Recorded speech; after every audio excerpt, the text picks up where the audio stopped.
Hello everyone and welcome to another edition of the Press Box Preview. I'm Tyler Cavali, he is Scott Foster. This is the Week 6 edition and I want to thank all of our sponsors, and boy, here we go. And tell you what, Scott, we're really going to start to feel like high school football this upcoming Friday. The temperatures are dropping, the leaves are starting to fall off, harvest is happening right now.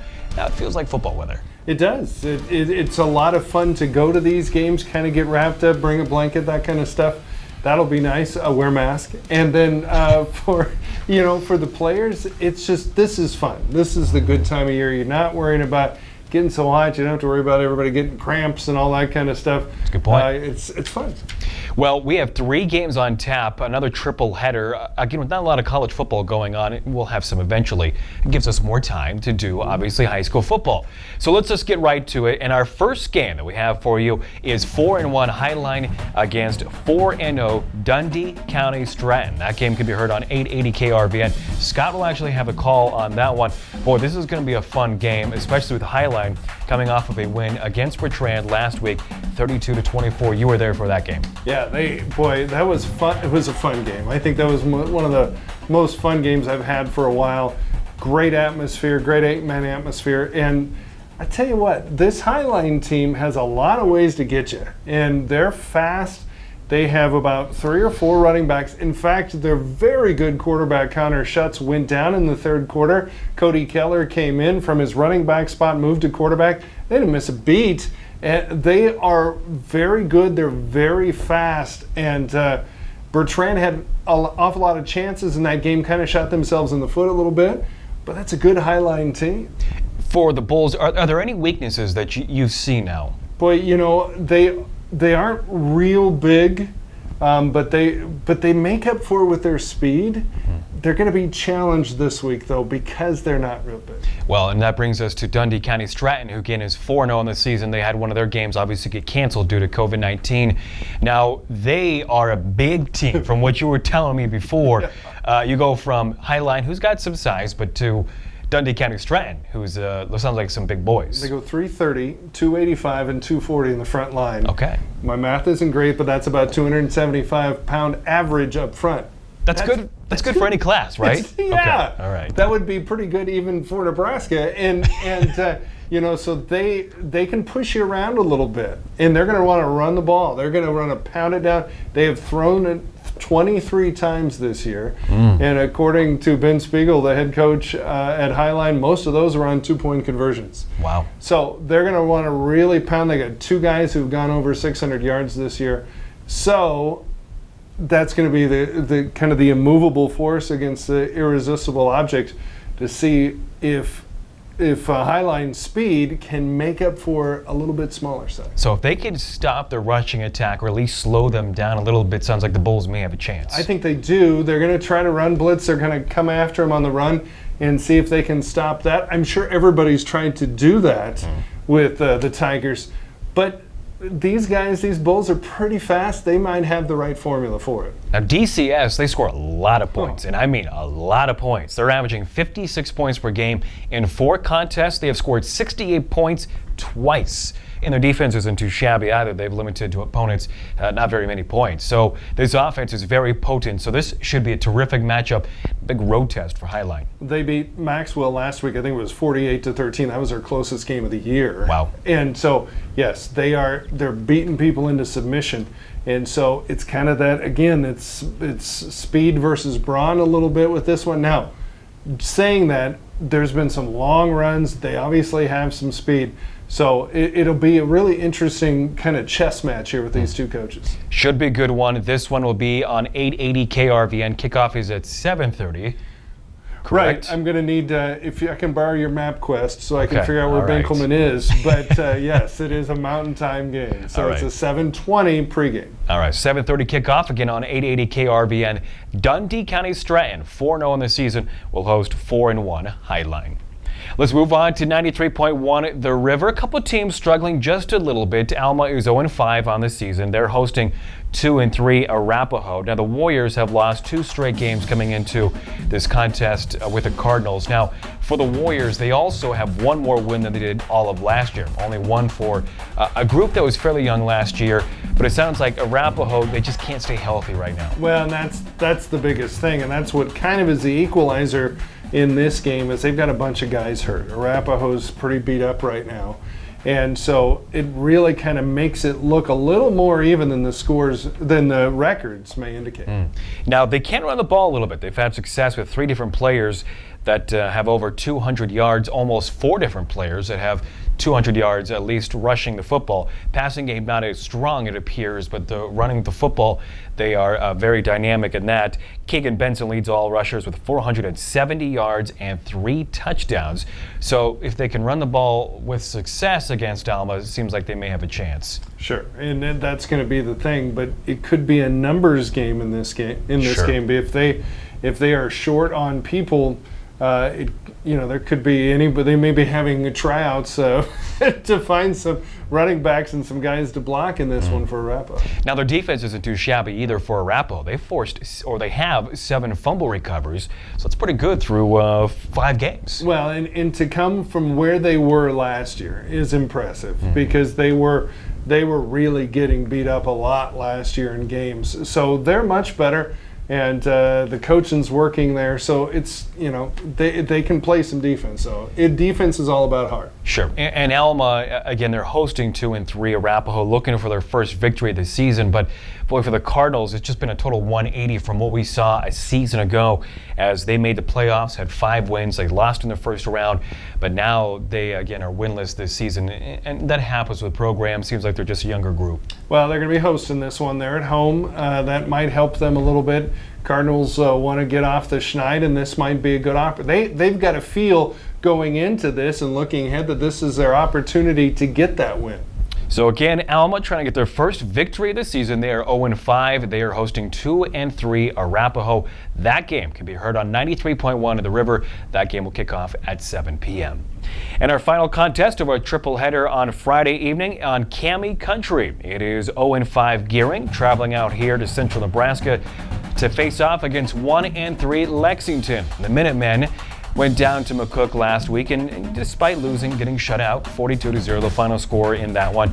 I tell you what, Scott, I was down there for the call. They looked really, really improved. They moved the football in the first half.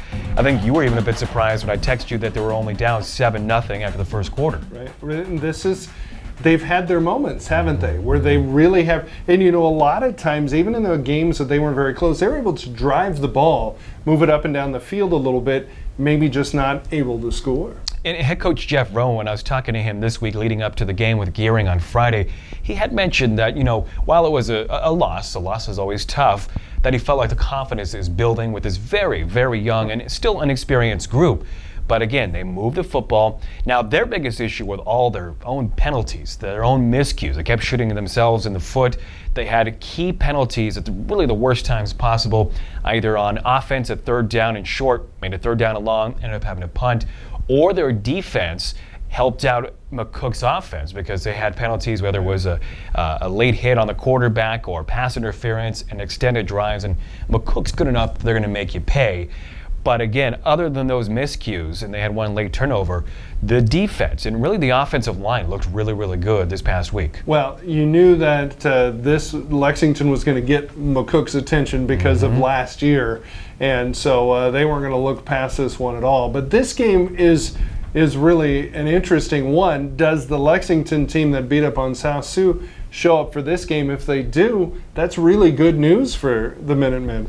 It's a good point. But if, maybe that miscue team, that penalty team shows up, this thing becomes a whole different ballgame. That's a good point. Alex Ramos, by the way, had a great game. He ran for 98 yards, which is tough because any opposing rushing attack against McCook's defense has been pretty much stifled all year long. In fact, McCook was only averaging 86 point yards per game to opposing rushing attacks. Ramos himself had 98. So when I was talking to Coach Rowan about that individual statistic, he said Ramos is one of the, what did he say? He said Ramos is one of the underrated running backs in the area.